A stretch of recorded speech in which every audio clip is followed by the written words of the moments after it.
رسول اللہ صلی اللہ علیہ وسلم نے فرمایا، جو شخص اللہ کی راہ میں جہاد کے لیے نکلا، اللہ اس کا ضامن ہو گیا۔ اللہ تعالیٰ فرماتا ہے، اس کو میری ذات پر یقین اور میرے پیغمبروں کی تصدیق نے اس سرفروشی کے لیے گھر سے نکالا ہے۔ میں اس بات کا ضامن ہوں کہ یا تو اس کو واپس کر دوں ثواب اور مال غنیمت کے ساتھ، یا شہید ہونے کے بعد جنت میں داخل کر دوں۔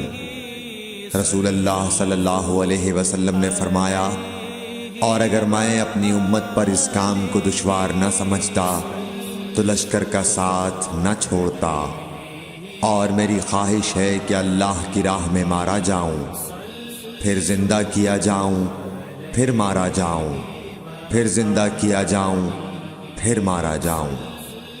صحیح بخاری حدیث نمبر 36۔